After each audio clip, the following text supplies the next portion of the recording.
11월 13일 수요기도에 하나님 앞에 드리겠습니다. 오늘 우리 이 예배에 모여서 우리가 너무도 자주 하는 주님 없이는 살 수 없습니다. 오직 예수님밖에 없습니다라는 고백을 이 예배 때에 우리가 함께 모여서 찬양하겠습니다. 이 고백은 예배 때에 우리가 하지만 결국 우리의 삶으로, 일상으로 해야 하는 고백이죠. 그 삶에서, 일상에서 이 고백 붙들고 살기 위해 이 예배 때에 이 고백을 하나님 앞에 드리고 또 찬양하는 것이 너무너무 중요하겠습니다. 우리 주 없이 살 수 없네, 함께 찬양하겠습니다.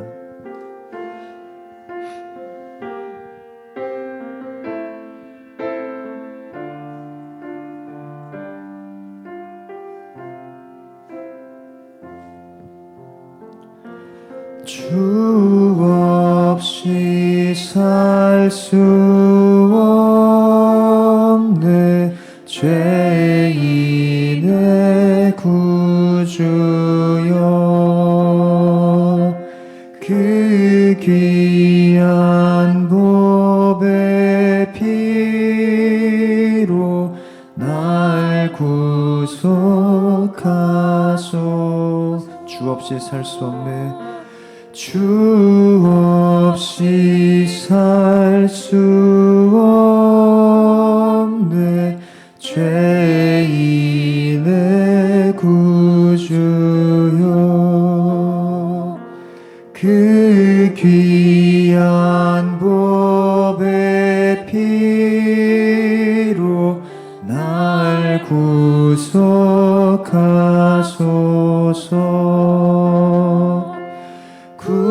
구주의 사랑으로 흘리신 보혈이 내 소망, 나의 위로, 내 영광 됩니다. 주 없이 살 수 없네, 나 혼자 못 서리. 힘없고 부족하며 지혜도 없도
수 없네. 세월이 흐르고 이 깊은 고독 속에 내 생명 끝나도 사나운 풍랑일 때 날 지켜주시니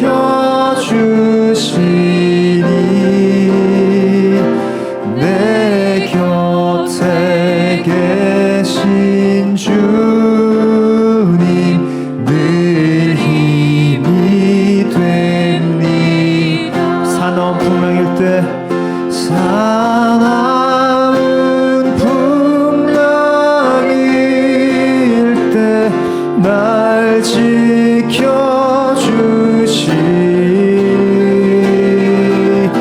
내 곁에 계신 주님 늘 힘이 됩니다.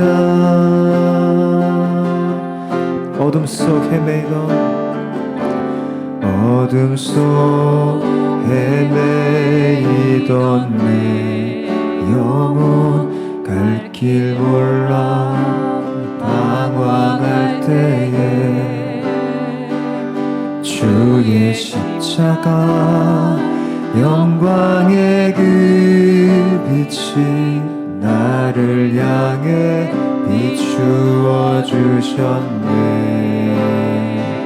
주홍빛보다도 붉은 내 죄 그리스도의 피로 씻기어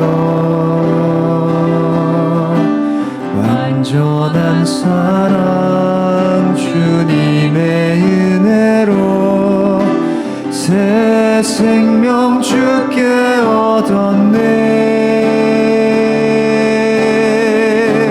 은혜 아니면 나서지 못하네. 십자가의 그 사랑 능력 아니면 나서지 못하네. 은혜 아니면 나서지 못하네. 놀라운 사랑 그 은혜 아니면 나서지 못하네. 어둠 속 헤매이던 내 영혼 갈 길 몰라 방황할 때에 주의 십자가 영광의 그 빛이 나를 향해 비추어 주셨네. 나의 노력과 의식 아닌 오직 주님의 그 뜻 안에서 의로운 자라 내게 말씀하셨네. 완전하신 그 은혜로 은혜 아니면 나서지 못하네. 십자가의 그 사랑 능력 아니면 나서지 못하네. 은혜 아니면 나서지 못하네.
놀라운 사랑 그네 아니면 나서지 못하네. 우리 불렀던 가사 그대로 하나님 앞에 고백하겠습니다. 주님 아니면 살 수 없습니다. 주님의 은혜가 아니면, 은혜의 주님이 아니면, 십자가의 능력과 그 사랑이 아니면 저는 살 수 없습니다. 그렇게 고백하시고, 더 나아가 하나님, 이 예배당에서는 이렇게 자연스러운 이 고백을 나의 삶과 일상에서도 하게 하여 주십시오. 나의 삶에서도 주님 없이는 살 수 없습니다의 고백이 이어지게 하여 주시옵소서라고 우리 이 고백 하나님 앞에 드리면서 간구하며 나아가겠습니다. 기도합니다. 주님 없이 살 수 없습니다. 죄인의 구주이신 예수님, 이 죄인인 나는 구주이신 예수님 없이 살 수 없습니다. 십자가와 부활의 그 예수님 아니면 살 수 없습니다. 하나님의 은혜가 아니면 살 수 없습니다. 하나님, 오 주님, 간절히 바라기는 하나님 이 예배당에서 이렇게 자연스럽고 간절하게 하게 되는 하나님의 고백이 주여 나의 삶에서도 이어지게 하여 주십시오. 예배당을 떠나 하나님 나의 일상과 나의 삶에서도 하나님 혹 언젠가 겪게 될 그 핍박의 때와 박해의 때에라도 하나님 내 목에 칼이 들어와도 하나님 그리스도 때문에 박해받고 혹 순교의 위험에 처하여도 하나님 이 고백이 그쳐지지 않도록 성령 하나님 나를 붙들어 주십시오. 성령 하나님 이 고백으로 살 수 있도록 주님 나라 갈 때까지 늘 이 고백으로 살 수 있도록 주님 나를 붙들어 주시고 인도하여 주시옵소서.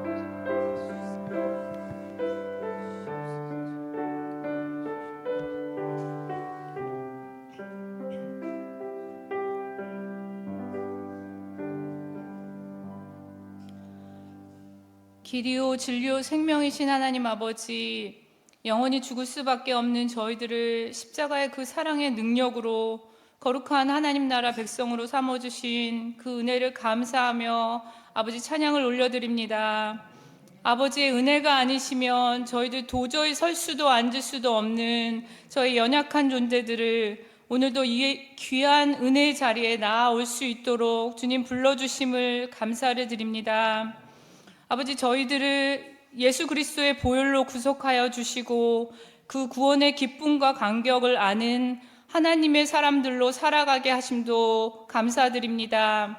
이 귀한 구원의 기쁨과 감격을 이 땅 가운데 전파하기 원합니다. 아버지, 복음을 위하여 아버지의 거룩하신 부르심을 입었는데 이 복음을 하나님 주신 능력으로 단대히 선포하게 하시고 복음과 함께 고난도 기꺼이 견뎌낼 수 있는 능력도 허락하여 주시옵소서.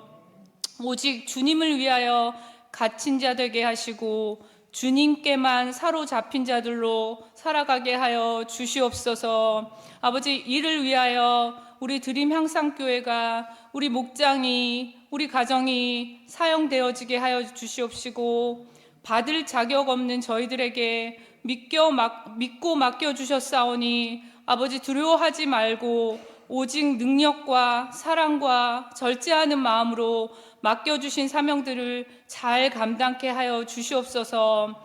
아버지, 수요일마다 모이는 실버 목장을 붙들어 주셔서 말씀과 기도로 강건케 하시고 위로와 회복의 시간을 누리게 하여 주시옵소서. 수요일 점심 식사 섬김을 위해 수고하는 손길들을 주님 기억하여 주셔서 하늘의 평강과 기쁨으로 채워주시옵소서. 아버지, 우리나라 대한민국을 위해 기도하오니 먼저는 믿는 저희들이 회개하며 무릎 꿇게 하시고 아버지께서 이 나라 이 백성을 다스려 주시고 통치하여 주셔서 잘못된 것들을 바로 잡히게 하시고 위험으로부터 안전하게 지켜주시며 악한 법들이 제정되어지지 않도록 주님 저희 나라를 보호하시며 인도하여 주시옵소서. 아버지, 어려움과 힘든 상황 속에서도 사명 감당하시며 나아가시는 선교사님들과 미자립 교회 목회자님들을 위해 기도하오니 아버지께서 그들의 필요를 채워주시고 날마다 새 힘 주셔서 하나님의 일하심을 목도하게 하시고 풍성한 은혜들을 누리게 하여 주시옵소서. 주님, 우리 안에 몸과 마음이 연약한 지체들을 아버지께서 친히 돌보아 주셔서 어떠한 역경 가운데에서도 예수님 바라보며 가장 선한 길로 인도하실 주님을 신뢰하며 감사함으로 나아가는 주님의 복된 자녀 될 수 있도록 아버지 붙들어 주시옵소서. 내일 수능을 치르는 12명의 자녀들에게도 주님 함께하여 주셔서 이들의 걸음걸음을 주님께서 인도하여 주시고 모든 과정과 결과 가운데 함께하신 주님께 영광 돌리게 하시며 주님으로 인해 복된 인생, 성공한 인생을 누리는 귀한 다음 세대 자녀들이 다 될 수 있도록 주님, 우리 자녀들을 깊이 만나 주시옵소서. 아버지, 귀한 영혼들의 영의 양식을 먹이시려고 날마다 항상 힘쓰시는 우리 목사님들과 강도사님, 전도사님을 위해 축복하며 기도하오니 성령 충만케 하시고 영육간에 강건케 하시며 가정의 평안함을 허락하여 주셔서 귀한 사역 주님의 능력으로 잘 감당케 하여 주시옵소서. 오늘 주님의 말씀 들고 서신 귀한 김영우 강도사님 붙들어 주셔서 전해져야 할 말씀들이 전해지게 하시고 또한 듣는 저희들 순종하며 삶으로 살아내며 귀한 열매 맺을 수 있도록 성령님 이 시간 기름 부어 주시고 충만하게 채워 주시옵소서. 이 모든 기도 우리를 사랑하시어 험한 십자가를 지신 귀한 예수님 이름으로 기도드립니다. 아멘.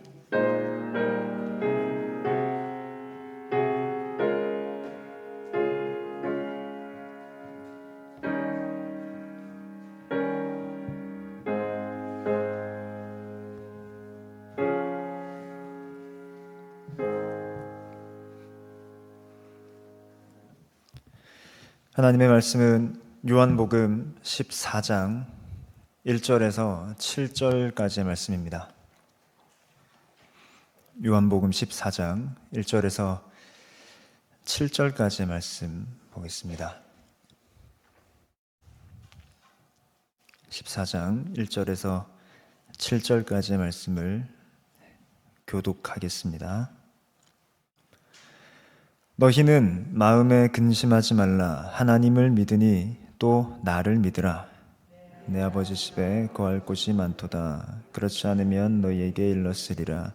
내가 너희를 위하여 거처를 예비하러 가노니 가서 너희를 위하여 거처를 예비하면 내가 다시 와서 너희를 내게로 영접하여 나 있는 곳에 너희도 있게 하리라.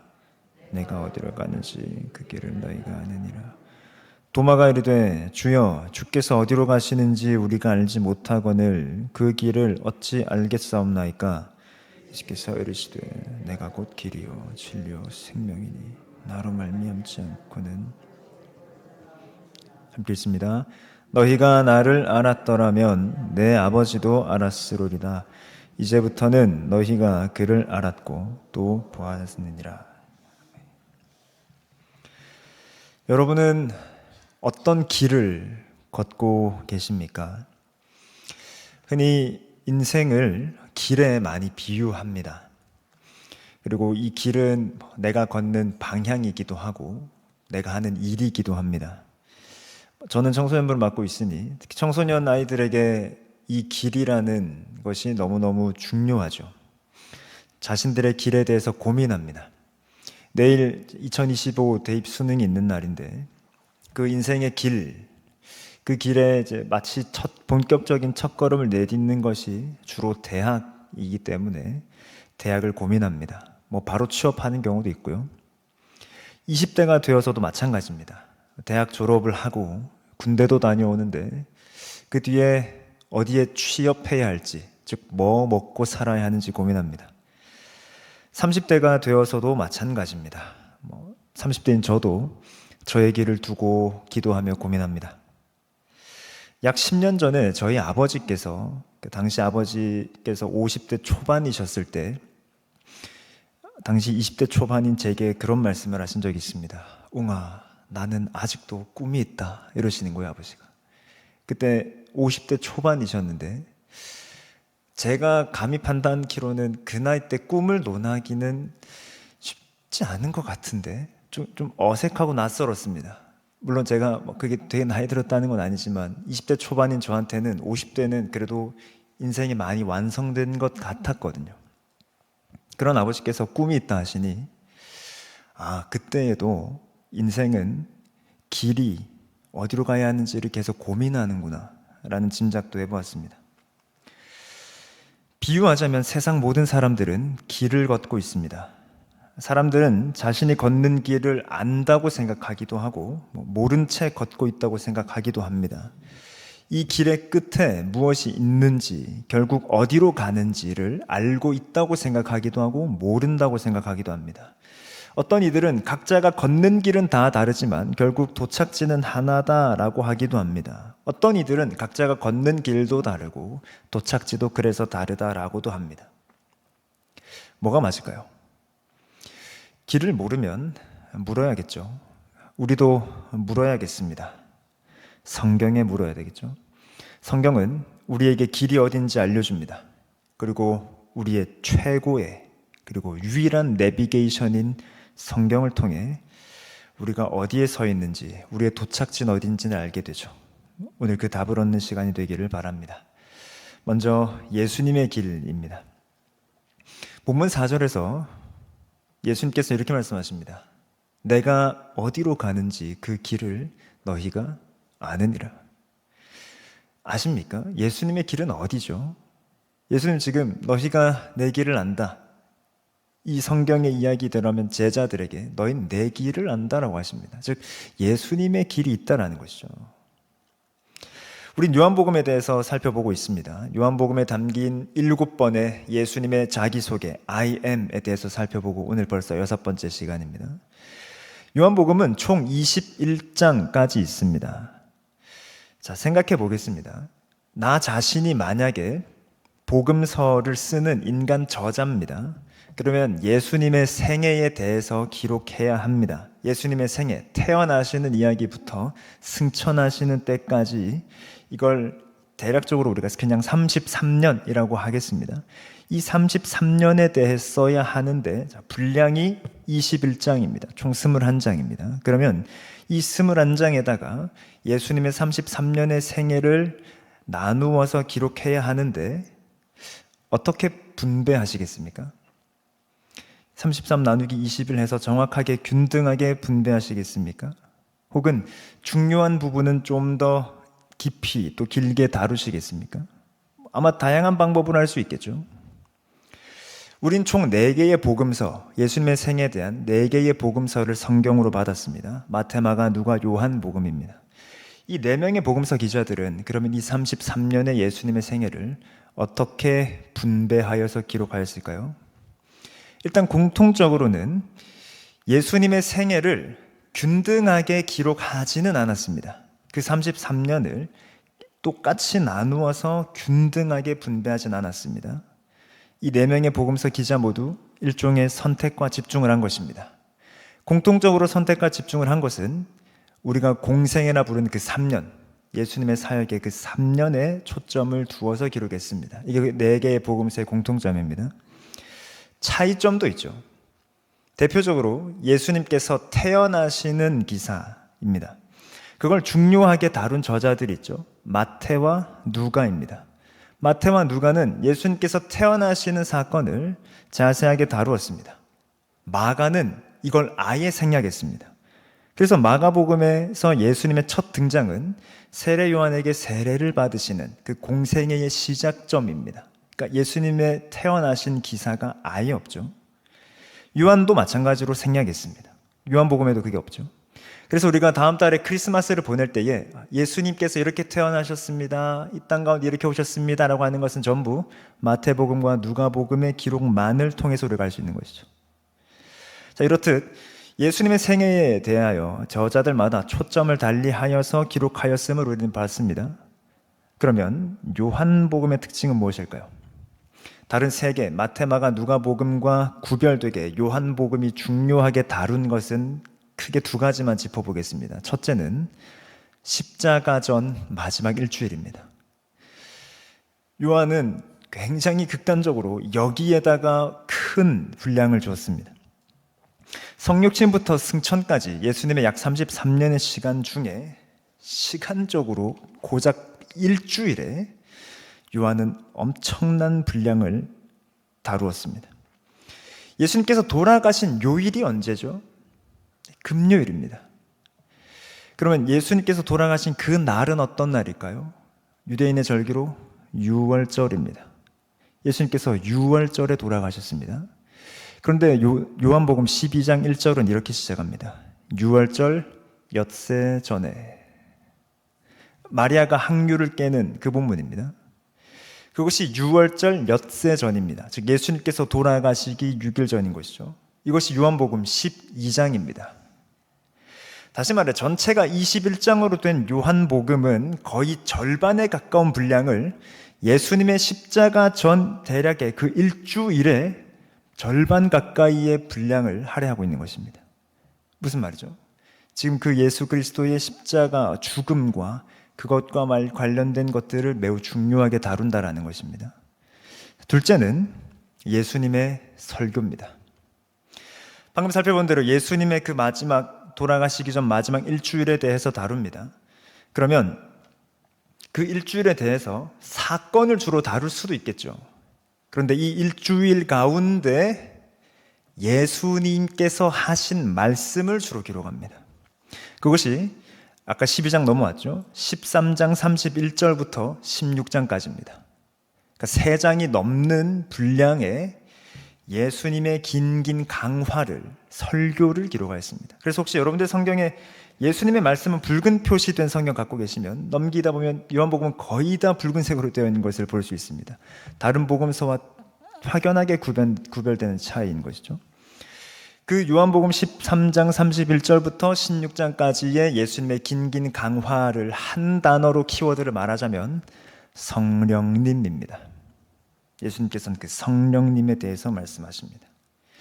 그 예수님의 이제 돌아가시기를 앞둔, 특히 13장은 사실 예수님께서 잡히시기 전날입니다. 그러면 그 전날 하시는 긴 강화, 성령님에 대한 설교 중에 오늘 본문이 있었던 것입니다. 나는 길이요 진리요 생명이다.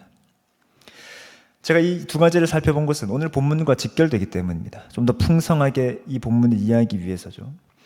오늘 본문 14장 1절은 이렇게 시작합니다. 너희는 마음에 근심하지 말라. 즉 지금 제자들이 근심하고 있습니다. 왜죠? 오늘 본문인 14장은 당연히 13장과 연결됩니다. 근데 한 장 성경 앞으로 펴보실까요? 13장 1절 보시면 이렇게 시작합니다. 시간적 배경이요. 6월절 전에, 6월절 전날입니다. 아까 6월절에 돌아가셨다고 했죠. 예수님께서 잡히시기 전날 밤입니다. 그때 예수님께서 아십니다.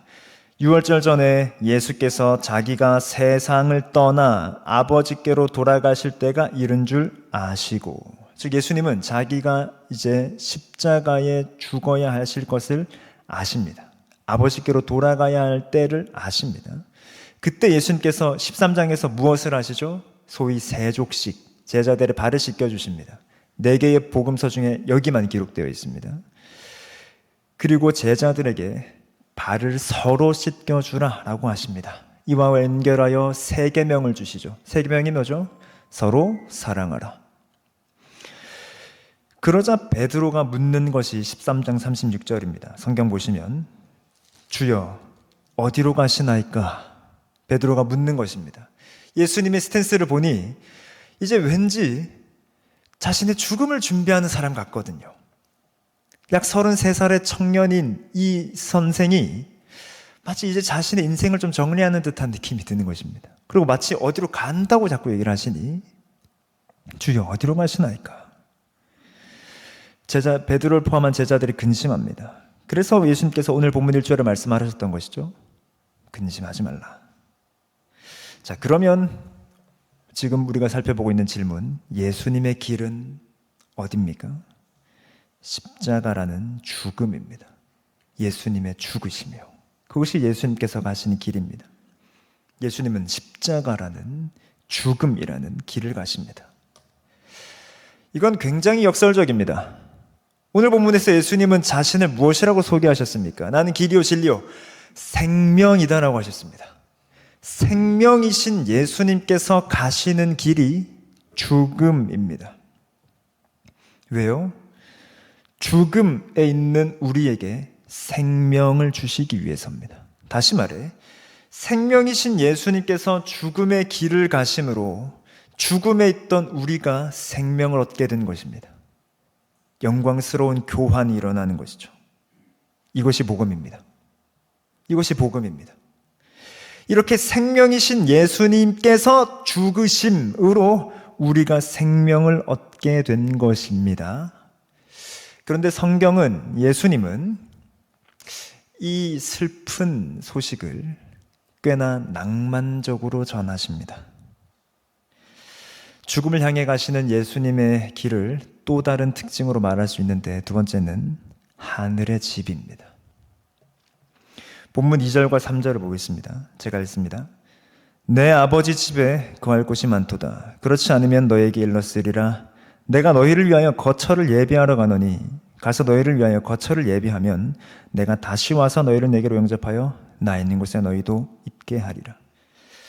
자, 예수님께 가시는 길은 죽음입니다. 십자가요. 근데 제자들이 예수님 어디로 가십니까? 라고 묻자 예수님의 답변은 사실 집을 마련하러 간다라고 하신 것입니다. 너희가 살 집을 마련하러 간다라고 답변하신 것입니다. 좀 더 구체적으로 어디로요? 2절 내 아버지 집에 간다라 하시는 것입니다. 제가 이걸 꽤나 낭만적인 비유라고 하였죠. 그 이유는 이것이 결혼과 관련되어 있기 때문입니다. 유대인의 결혼 풍습을 좀 살펴보겠습니다. 우리는 사랑하는 사람과 결혼 날짜를 잡고 상견례하고 결혼식하고 혼인신고하면 그게 이제 법적으로도 사회적으로도 결혼입니다. 그런데 유대인의 결혼 풍습에 있어서 절차는 크게 보시는 대로 세 가지로 분류할 수 있습니다. 첫 번째, 정혼이라는 것을 합니다. 결혼 전에 정혼이라는 것을 합니다. 그러니까 이 사랑하는 이 남녀가 양가 부모님과 함께 이제 정혼을 합의합니다. 그리고 이 정혼식을 합니다. 그러면 정혼의 증표로 가장 흔한 것은 한 잔에 포도주를 담고 신랑과 신부가 이 같은 잔에 담긴 포도주를 함께 나눠 마십니다. 이게 정혼식의 가장 대표적인 것이었습니다. 자, 그런데 이건 약혼이 아닙니다. 우리는 약혼을 한다고 하면 그건 정식 결혼은 아니죠. 그러니까 법적인 부분은 아니잖아요. 그러니까 결혼을 약속한 것이지. 그런데 지금 유대인의 결혼 풍습에서의 정혼은 약혼이 아니라 정혼입니다. 그러니까 정식으로 이 식을 가졌다라는 것은 법적인 관계에 들어갔다라는 것입니다. 그러니까 반대로 이걸 끝내려면, 이 관계를 끝내려면 법적인 절차를 밟아야 해요. 그러니까 우리로 하자면 혼인신고를 한 것입니다. 정식으로. 그것이 정혼입니다. 그러면 이렇게 정혼을 한 이 남녀가 이제 같이 사느냐? 그렇지 않습니다. 정혼을 했는데 신랑이 갑니다. 떠납니다. 신랑이 어디로 갈까요? 아버지의 집으로 갑니다. 그래서 꽤나 오랜 기간 동안 신부라 떨어져 지냅니다. 그러면 이 정혼 후에 떨어져 지낼 건데 신랑은 가기 전에 선물을 줍니다. 자, 뭘 주면 좋을까요? 나를 기억해줘 라는, 이걸 보면 날 기억할 수 있는 선물을 주겠죠. 뭐 신랑을 닮았다든지 아니면 서로 그동안의 사랑을 하면서 스토리가 담긴 어떤 물건이라든지, 그러니까 신부가 볼 때 신랑이지라고 떠올릴 수 있는 선물을 줍니다. 그리고 신랑은 떠납니다. 아버지의 집으로요. 그러면 그 떨어진 기간 동안 대체 신랑은 뭐 하러 가는 걸까요? 집을 마련하는 것입니다. 함께 살 집을 마련합니다. 그러니까 오늘날 사회와 달리 너 반, 나 반 하자, 너 7대3 하자, 집을 이렇게 마련하지 않고 전적으로 신랑이 집을 마련합니다. 그걸 위해서 아버지의 집으로 갑니다. 그렇게 정혼을 했지만, 이 둘은 부부지만 그렇게 떨어져 지냅니다. 자, 그러면 그 떨어져 지는 동안 신부는 뭘 해야 할까요? 신부에게 요구되는 넘버원이 뭐겠습니까? 바람 피면 안 되죠. 신랑을 생각하며 이 선물을 보며 순결을 지켜야 합니다. 신랑은 곁에 없지만 난 유부녀예요. 이 신부는 순결을 지켜야 합니다. 자, 그러면 그렇게 떨어져 지내는 이유가 신랑이 집을 마련하러 갔다라는 것이었습니다. 자, 그러면 돌아올 때는 언제일까요? 자, 집을 다 마련해야 돌아오지 않겠습니까? 그럼 여기서 이제 구체적으로 드는 질문. 집을 다 마련했다의 기준이 뭡니까? 가전제품을 드리면? 아니면 이제 그냥 집만 해놓으면 됩니까? 집을 다 마련했다의 기준이 뭡니까? 아버지의 허락입니다. 아버지가 아들아 됐다 이제 라고 하면 이제 신랑은 신부에게로 가는 것입니다. 그렇게 신랑이 돌아옵니다. 그러면 이제 결혼식을 하죠. 당연히 이 결혼식은 성대한 파티겠죠. 그동안 신랑과 신부가 부부였지만 떨어져 있었다가 서로 사랑하면서 그리워하다가 이제 다시 만나 정식으로 함께 살게 되는 날이니까 일주일이 넘는 기간 동안 결혼 파티를 합니다. 자, 들으신 내내 우린 이것이 그리스도의 복음과 연결되었다라는 것을 알 수 있죠. 예수님은 우리의 신랑이십니다. 우리와 혼인하러 오셨습니다. 그래서 그 정혼을 맺으셨습니다. 무엇으로요? 포도주로. 그래서 그리스도께서는 십자가를 지시기 전날 밤에 이렇게 말씀하십니다. 이것은 너희를 위하여 흘린 나의 피, 곧 언약의 피니라. 정혼하셨습니다. 그리고 그리스도께서는 가십니다. 어디로요? 오늘 본문 2절. 내 아버지 집으로. 그래서 그리스도께서 부활하신 뒤에 승천하신 것입니다. 하늘에 아버지의 집이 있으니까요. 그러면 그리스도께서 언제 다시 오십니까? 그 집이 다 마련되었을 때, 즉 아버지의 허락이 있을 때죠. 그러니 예수님께서 마태복음 24장에서 뭐라고 하셨습니까? 그날과 그때는 천사도 모르고 아들인 나도 모른다. 왜요? 아버지의 허락이 있어야 되니까요. 그러니까 누구만 압니까? 오직 아버지만 아시느니라. 그래서 그때는 아버지만 아시는 것입니다. 그러나 그렇게 다시 오실 때에 신부인 우리는 그분과 함께 그 집에 사는 것입니다. 그런 점에서 2절과 3절은 예수님의 신랑이 신부에게 하는 고백이죠. 정리해보면 예수님께서 가시는 길은 어디입니까? 아버지의 집을 향하여 가십니다. 우리와 함께 살 집을 마련하시러. 그래서 승천, 하늘로 가십니다. 자, 그러면 우리가 그 아버지와 살만합니까? 그렇지 않죠. 죄인이기 때문입니다. 그 거룩하신 아버지와 함께 살 수 없습니다. 오늘 본문 2절 내 아버지 집이라고 할 때 이건 하우스가 아니라 패밀리의 개념입니다. 그러니까 우리는 그 가족이 되어야 하는데 그 거룩한 아버지의 가족이 어떻게 이 더러운 죄인을 받겠습니까?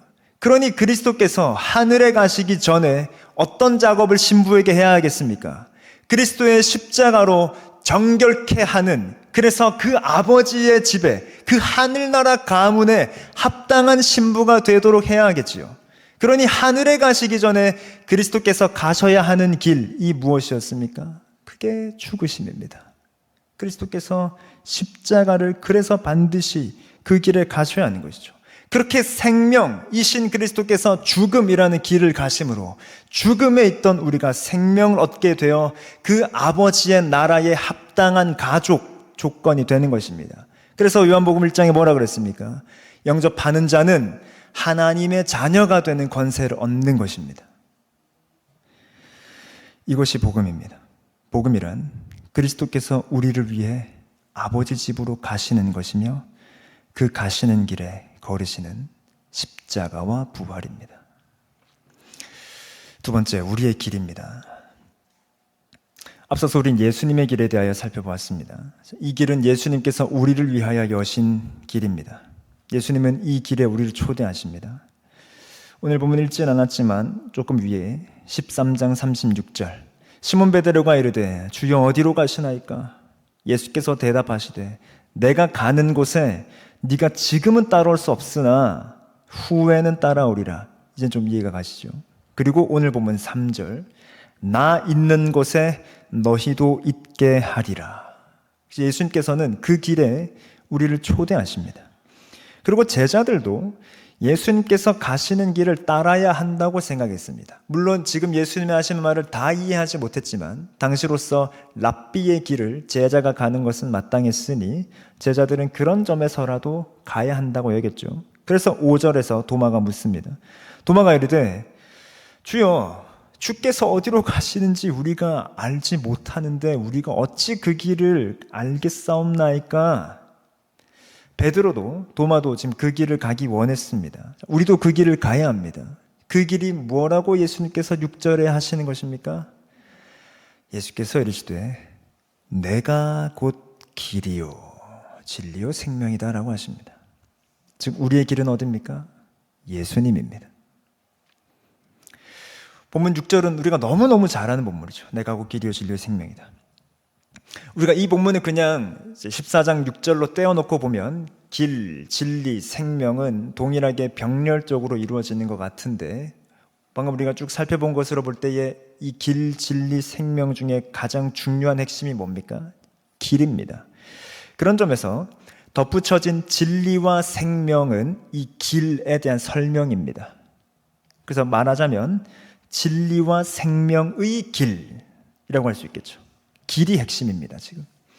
자, 지금 우린 요한복음 14장을 보고 있는데 요한복음을 1장부터 읽어온 사람이라면 예수님은 진리다, 생명이다를 잘 알 수 있습니다. 그럼 요한복음을 잘 살펴봤다면 알 수 있습니다.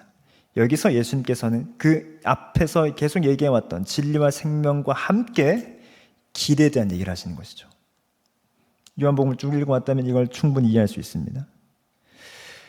그 예수님께서 길이시다라고 할 때에 좀 더 구체적으로 어떤 길이라고 하시는 것입니까? 나로 말미암지 않고는 아버지께로 올 자가 없느니라. 즉 어떤 길입니까? 아버지께로 가시는 길이요. 우리가 앞서서 살펴보았던 그것이죠. 아버지의 나라, 하늘나라 가문에 합당한 사람이 되는 유일한 길은 예수님입니다. 여기서 예수님께서 길이시다라는 것을 좀 더 인생의 차원에서 묵상해 보겠습니다. 앞서 서론에서도 나누었지만 흔히 인생을 길에 많이 비유합니다.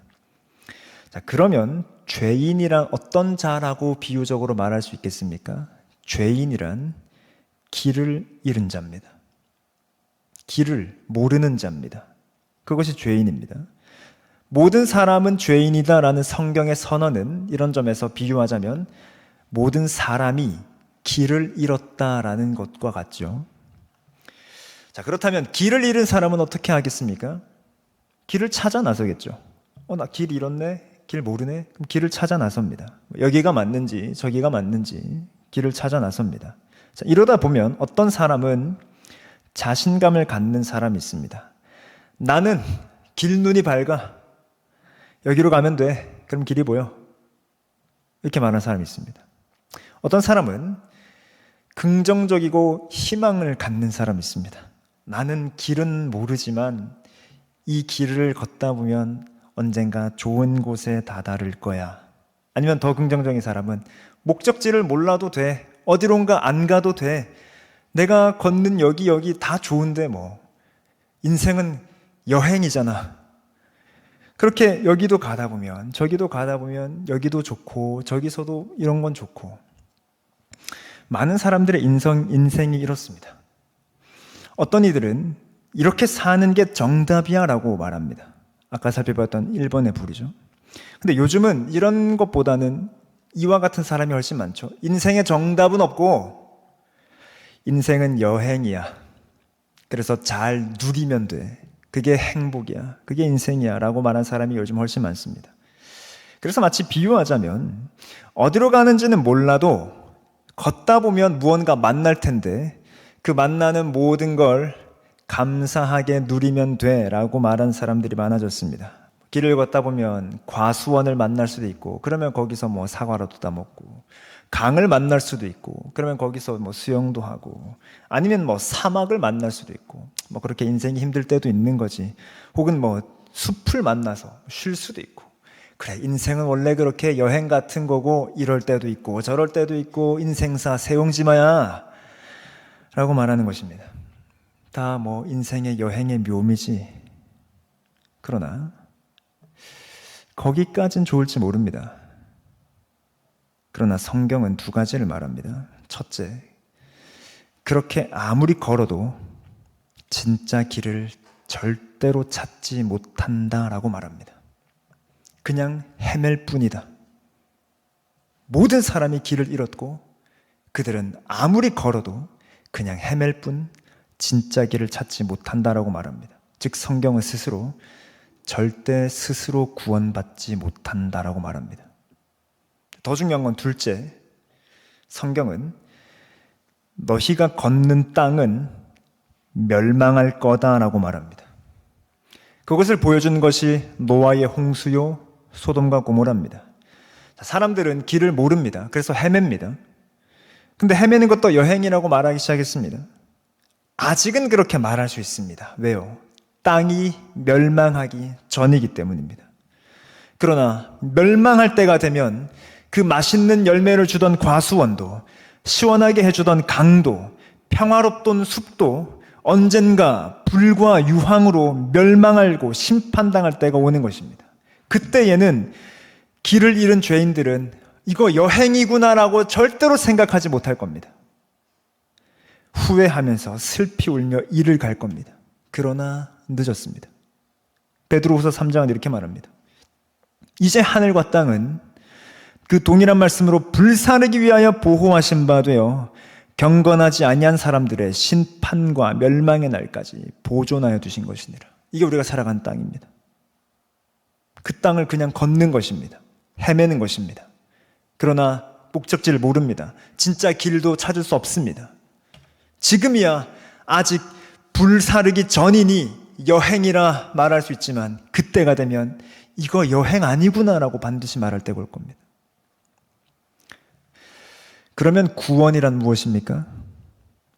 그 멸망당할 땅에서 벗어나는 게 구원이죠. 아무리 걷고 걸어도 땅입니다. 거기엔 구원이 없습니다. 거기엔 답이 없습니다. 구원받기 위해선 하늘로 가야 합니다. 어떻게 하늘로 가야 할까요? 하늘로 가는 사닥다리 하나가 있으면 좋겠습니다. 마치 야곱이 돌베개를 베고 자다가 자기가 가는 그 길에 돌베개를 베고 자다가 꿈꾼 것과 같습니다. 꿈에 보니 사닥다리가 보이고 하나님의 사자들이 거기를 오르락내리락 합니다. 창세기 28장이죠. 꿈에 본즉 사닥다리가 보이고 땅 위에 서 있는데 그 꼭대기가 하늘에 닿았고 또 본즉 하나님의 사자들이 그 위에서 오르락내리락 하고. 자, 우리도 이 사다리를 타고 하늘로 가면 좋겠습니다. 그러면 이 멸망당할 불살라버릴 땅에서 벗어나니까요. 자, 그러면 이 사다리를 어떻게 탈 수 있을까요? 땅에서 만들어서 하늘까지 닿을 수 있습니까? 안 되죠. 그게 바벨탑이었습니다. 안 됩니다. 하늘에서 이 사닥다리가 내려와야 합니다. 하늘에서 길을 잃은 자를 구원하기 위해 내려온 사닥다리는 누구실까요? 예수님이십니다. 요한복음 1장 51절은 이렇게 말합니다. 또 이르시되 진실로 진실로 너에게 이르노니 하늘이 열리고 인자 위에 하나님의 사자들이, 그러니까 생략됐습니다. 하나님의 사자들이 인자 위에 오르락 내리락 하는 것을 보리라 하시니라. 즉 창세기 28장에 봤던 그 사닥다리를 예수님은 나다라고 얘기하고 계신 것입니다. 하늘을 열어 하늘로 인도해주는 그 사닥다리는 예수님이십니다. 이 예수님 덕분에 멸망당할 땅을 벗어날 수 있습니다. 아무리 걷고 걸어도 구원받을 수 없는 이 땅에서 벗어나 하늘로 갈 수 있습니다. 우린 앞서서 예수님께서 아버지의 집을 마련하시러 하늘에 간다 하셨습니다. 아버지의 집. 근데 야곱이 아까 꿈을 꾼 뒤에 꿈에서 깨어나 자신이 돌베개를 베던 그곳의 이름을 뭐라고 했습니까? 베델, 하나님의 집. 베델. 그 하늘로 가. 하나님의 집으로 가는 것, 그것이 복음입니다. 그러면 우리는 이제 이 길이라는 비유의 실체를 알게 됩니다. 길을 잃은 자가 길을 찾을 수 있습니까? 그럴 수 없습니다. 길을 잃은 자에게 길이 오셔야 합니다. 길을 잃은 자는 길을 찾을 수 없습니다. 길이 오셔야 합니다. 하늘에서 그 사닥다리가 내려와야 합니다. 그래서 그분께서 내가 길이다라고 말씀하시는 것입니다. 이것이 복음입니다. 결코 우리가 그 길을 찾아 나설 수도 그 길을 만들 수도 없습니다. 그 길은 그냥 헤맬 뿐 그 누구도 하늘에 도달하지 못합니다. 이것이 복음입니다. 길 되신 예수님께서 오시는 것, 그분을 영접함으로 그 하늘 날아가는 것, 이것이 복음이요 구원입니다. 마지막으로 우리의 길은 진리를 믿는 것입니다. 길에 대한 이야기를 한 가지 더 하면 우리는 길을 흔히 인생에 비유했습니다. 그래서 주로 장래, 앞날, 진로에 대한 비유로 사용됩니다. 젊은이들이 묻습니다. 나의 길은 어딘가? 이건 청소년부를 담당하는 제게도 우리 청소년 아이들과 대화하면서 너무 중요하게 맞닥뜨리는 질문이고, 아직 젊은 저도 중요하게 맞닥뜨리는 질문입니다. 나는 어디로 가야 하는가? 나의 길은 뭔가? 난 무슨 일을 해야 하는가? 근데 한편 이 질문은 굉장히 배부른 질문입니다. 어쩌면 2024년의 대한민국을 살고 있기 때문에 할 수 있는 질문입니다. 만일 그 청소년 아이들과 제가 약 2000년 전 로마 시대의 여자로 태어났으면 이 질문은 사치입니다. 그 여자에게는 그런 사회적 직업을 얻을 수 있는 기회란 없습니다. 만약 우리가 약 300년 전 노예 시대의 노예로 태어났으면요, 당연히 이 질문은 사치입니다. 멀리 갈 것도 없이 약 70년 전 우리나라 전쟁의 시대를 살고 있는 청소년이었다면 그 질문을 할 수 있겠습니까? 나는 나중에 뭐 하지? 내 직업을 뭘 갖지? 그 시대 때는 그 질문이 안 맞죠. 그러니까 우리가 어떤 직업을 갖지, 어떤 길을 가지라는 질문을 할 수 있는 건 우리가 이 비교적 평화로운 시대를 살고 있기 때문에 가능한 것입니다. 자, 그런데 앞서서 예수님께서 길이라고 하실 때 진리라고도 하셨습니다. 진리란 변하지 않는 것이죠. 시대를 막론하고 환경을 막론하고 문화를 막론하고 동일하게 보편적으로 적용되는 것이 진리입니다. 그러면 우리의 길은 무엇입니까? 우리의 일은 무엇입니까? 무엇을 하는 일을 하는 길에 서야 합니까? 요한복음 6장에서 예수님께서 이렇게 말씀하십니다. 썩을 양식을 위하여 일하지 말고 영생하도록 있는 양식을 위하여 하라. 이 양식을 인자가 너에게 주리니 인자는 하나님 아버지께서 인치신 자니라. 다음 절, 그들이 묻되 우리가 어떻게 하여야 하나님의 일을 하리까? 이게 우리의 질문이죠. 하나님의 일을 하고 싶습니다. 그 길에 서고 싶습니다. 예수님께서 이 일이 무엇인지 그 다음 절에 말씀해 주십니다. 함께 읽습니다. 예수께서 대답하여 이르시되 하나님께서 보내신 일을 믿는 것이 하나님의 일이니라. 즉 하나님께서 보내신 예수님 믿는 것이 우리가 해야 할 하나님의 일입니다. 즉 믿음이요. 많은 그리스도인들이 인생을 어떻게 살아야 할지 묻습니다. 어떤 일을 해야 할지 묻습니다. 그 모든 시대나 직업에 관계없이 우리의 답변은, 성경의 답변은 믿음이다라고 하는 것입니다. 지금과 같이 비교적 평화로운 시대에도, 철저한 계급사회라도, 비참한 전쟁의 시대에도 우리의 길은, 우리의 일은 예수님을 믿는 것입니다. 그 믿음으로 주어진 일을 하는 것이 하나님의 일을 하는 그리스도의 삶입니다. 가정을 돌보는 주부여도, 쳇바퀴 돌듯 직장 생활하는 대리나 팀장이어도, 한 그룹의 CEO여도, 한 나라의 왕이나 대통령이어도, 노예나 종이어도, 양을 치는 목자여도, 스포츠 선수여도, 예술인이어도 그리스도인이라면 예수님을 믿는 것이 하나님의 일입니다. 우리는 모든 일을 믿음으로 해야 합니다. 그러니 나의 일상에서 이걸 각자 고민해야 하며 기도해야 합니다. 하나님, 내 이 일을 하나님의 일로 할 수 있는, 믿음으로 할 수 있는 나의 방법은 무엇입니까? 그건 우리가 하나님 앞에서 개개인이 묻고 물으며 한 걸음 한 걸음 걸어가야 하는 것이죠. 말씀을 맺습니다. 예수님은 진리와 생명이신 참된 길이십니다. 그리스도께서는 우리를 하늘아버지의 집으로 인도하시기 위해 십자가라는 길을 걸으셨으며 우리와 함께 살 집을 마련하시러 하늘에 오르신 우리의 신랑이십니다. 예수님이라는 길을 만난 우리의 일은 예수님을 믿는 것입니다. 그분이 우리의 신랑이라 할 때에 그분은 반드시 다시 오실 것입니다. 그러니 신랑 되신 그리스도께서 다시 오실 때까지 길과 진리와 생명 되신 예수님을 믿으십시오. 그 믿음으로 사시는 저와 여러분 되시길 바랍니다. 찬송가 516장 함께 찬송하시겠습니다.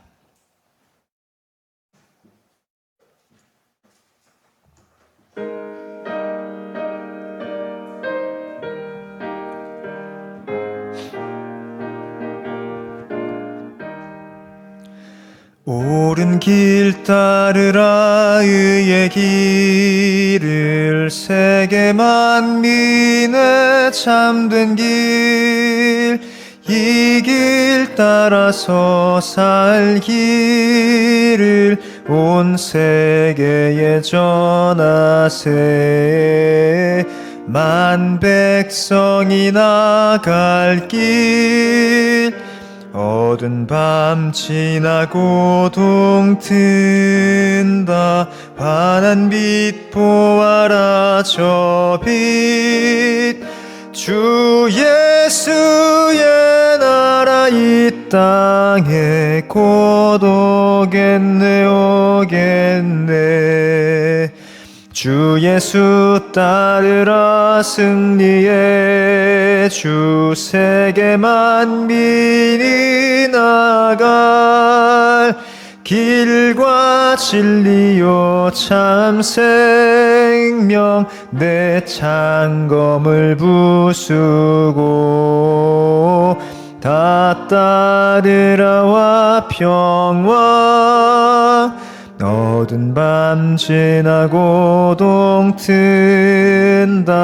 환한 빛 보아라 저 빛 주 예수의 나라 이 땅에 곧 오겠네 오겠네 놀라운 이 소식 알리어라 세계 만민을 구하려 내 주 예수를 보내신 참 사랑의 하나님 만 백성이 따를 4절입니다.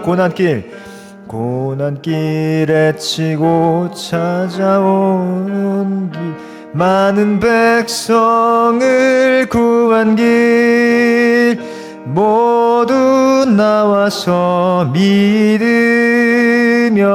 온 세상이 마침내 이 진리에 살겠네 어두운 밤 지나고 동튼다 환한 빛 보아라 저 빛 주 예수의 나라 이 땅에 곧 오겠네 오겠네 말씀 붙들고 기도하겠습니다. 진리와 생명이신 예수님이라는 길에 서게 해주십시오. 그렇게 기도하겠습니다. 우린 이미 그 길에 서 있는 자입니다. 성경은 우리에게 권하기를 네가 그리스도를 믿는 믿음 안에 있는지 스스로를 확정하여 보라 라고 하였습니다. 이 말씀을 들은 우리는 다시 한번 기도하며 내가 서 있는 곳이 어디인지 나는 지금 이 길에 분명히 서 있는 것이 맞는지를 돌아보아야 합니다. 이것이 맞는지를 알려주는 나침반, 나의 길을 알려주는 내비게이션은 오직 성경이죠. 하나님의 말씀 앞에 서게 하여 주십시오. 그렇게 기도하시고, 두 번째는 주님 다시 오실 때까지 믿음으로 일하게 해 주십시오. 그렇게 기도하겠습니다. 성경이 말하기를 인간은 일하는 존재입니다. 그것이 아담의 지어진 목적 중에 하나입니다. 우리는 언제까지 일하느냐? 그리스도께서 다시 오실 때까지 일합니다. 혹 우리의 육신은 경제활동을 하는 일은 어느 정도 나이가 되었을 때 그칠진 몰라도 그리스도인이라는 그 인간으로서의 정체성은 그리스도께서 다시 오실 때까지 믿음으로 일하는 것입니다. 그것이 거듭난 우리의 일입니다. 하나님, 내가 믿음으로 일하게 해주십시오. 제가 어떤 일을 믿음으로 하여야 하겠습니까? 하나님, 지금 나의 일을 믿음으로 하는 방법이 무엇입니까? 주님께 물으며 기도하겠습니다. 마지막 셋째로 정결함을 달라고 기도하겠습니다. 우린 그리스도께서 다시 오실 때까지 신부입니다. 신부입니다. 거룩함과 정결함을 지켜야 합니다. 다른 남자에게 눈 돌리면 안 됩니다. 바람 피면 안 됩니다. 다른 것에 마음 두면 안 됩니다. 하나님, 내게 정결함을, 경건함을 주십시오 라고 주신 말씀 붙들고 같이 기도하겠습니다. 기도합니다. 아버지 하나님, 아버지 집에 거하게 하시는 주님의 은혜를 찬송합니다. 주님, 아버지 집에 너무도 어울리지 않는 죄인이었으나 그리스도께서 진리와 생명으로 오셔서 그 길을 열어주셨으니 주님, 내가 아버지의 집에 합당한 자가 되었습니다. 아버지의 나라에 들어갈 수 있는 거룩한 자가 되었습니다. 하나님, 주님을 찬송합니다. 아버지, 그렇게 거듭난 우리의 인생이 그리스도께서 다시 오실 때까지 믿음으로 일하는 인생 되게 하여 주십시오. 하나님, 믿음으로 일하는 법을 배우게 해 주십시오. 그저 먹고 살기 위해 일하는 인생 되지 않게 하여 주시고, 인정받기 위해 일하는 인생 되지 않게 하시고, 하나님, 믿음으로 하나님의 일을 하는 인생 되게 하여 주십시오. 하나님, 그렇게 주의 일하며 사는 우리의 삶에 신부로서의 정결함을 주십시오. 하나님, 돈이 모두의 우상이 된 이 시대에 하나님, 우리가 돈 때문에 사는 인생 되지 않게 하여 주십시오. 명예가 높은 가치가 된 하나님 이 시대에 그거 얻고자 온갖 거짓과 속임수로 스스로를 포장하는 그런 인생도 되지 않게 해주십시오. 주께서 말씀하신 계명의 첫째와 같이 주님과 나 사이에 그 어떤 것도 두지 않고 주님 앞에 나만 있고 내 앞에 주님만 계시는 그런 순결함과 정결함으로 살아갈 수 있도록 하나님 인도하여 주시옵소서. 하나님, 그렇게 우리를 인도하시는 주여, 주께서 우리를 그렇게 인도하시니 그 그리스도라는 길에 서서 우리가 믿음으로 하나님의 일을 하며 믿음으로 걷는 우리 인생 되게 하여 주시옵소서.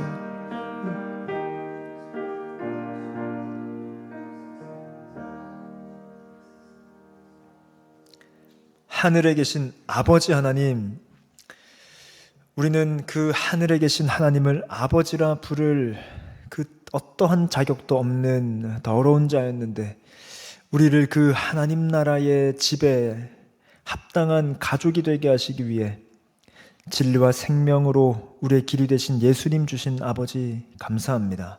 우리가 그 그리스도를 영접함으로 하나님의 자녀가 되어 그리스도와 함께 살며 그 아버지 집에서 영원히 살도록 우리에게 약속하신 주님, 우리가 주께서 다시 오실 때까지 믿음으로 사는 하나님의 자녀 되게 하여 주십시오. 우리의 일상이, 우리의 삶이 믿음으로 하나님의 일을 하는 그런 삶 되게 하여 주십시오.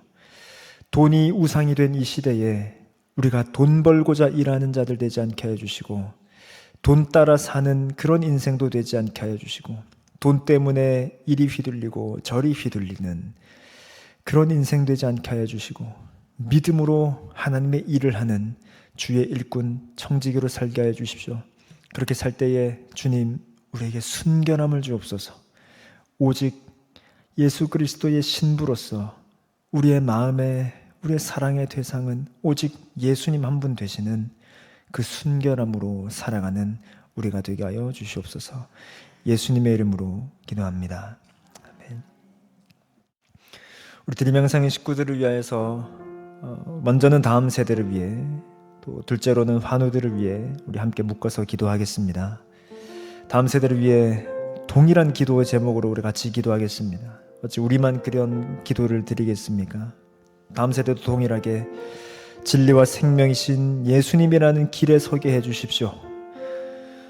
그리고 이 다음 세대 너무도 눈 돌릴 곳이 많은데 그리스도의 신부로서 정결하게 살게 하시고, 또 현실적으로 많은 일을 하면서 앞으로 살 우리 다음 세대 아이들이 믿음으로 하나님의 일을 하는 일꾼으로 살게 해주십시오라고 우리 다음 세대를 위해서 기도하겠습니다.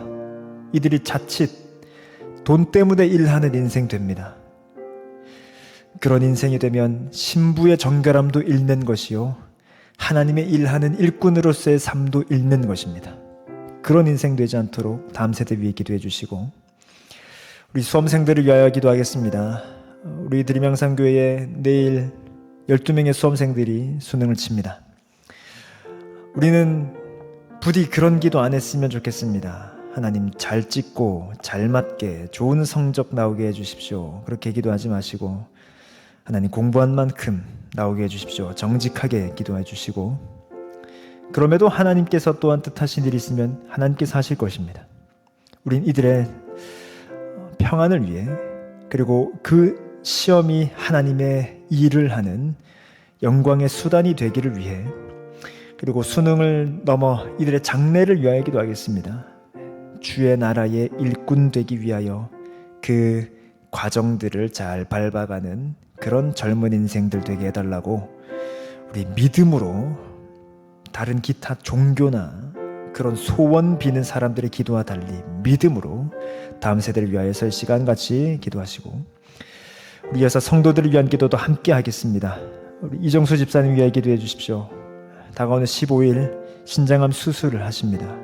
잘 이루어질 수 있도록 기도해 주시고, 이준복 성도님 21일부터 전립선암 치료 시작하시는데 감당할 체력 주시길 위해, 그리고 이은경 집사님의 모친이시는 김춘자 어르신을 위해 림프종 항암 잘 받도록 체력 주시길 위해 기도해 주시고, 디스크 수술 후 회복 중이신 우리 오미연 목녀님 위해, 그리고 우리가 계속 기도하는 박상우 형제님, 강숙자 권사님, 박태근 장로님, 서성식 집사님과 그리고 그 주변에 여러분들이 아시는 연약한 지체들을 위하여서 이 시간 기도하겠습니다. 우리 다음 세대를 위해, 우리 사랑하는 드림양상의 환우들을 위해 함께 기도하고 자유롭게 돌아가시겠습니다. 기도합니다. 주님, 우리 사랑하는 다음 세대를 위하여서 기도합니다. 주님, 이들을 구원하시기 위해 진리와 생명으로 이 땅 가운데 오셨으며 하늘에서 내리신 사닥다리 되신 우리의 유일한 길 예수님, 이들이 예수 그리스도의 제자로 살게 해주십시오. 하나님, 이들이 그리스도의 제자로 살게 하여 주십시오. 이들이 교과서와 참고서에 미치기 전에 하나님의 말씀에 사로잡힌 바 된 아이들 되게 해주십시오. 하나님, 이들이 세상을 살아가는 방법을 배우기 전에 하나님의 법과 하나님의 말씀을 배우는 자들 되게 하여 주십시오. 하나님, 이들이 사회생활에 능숙한 성인이 되기 전에 그리스도의 제자로 살아갈 수 있는 큰 믿음을 주시옵소서.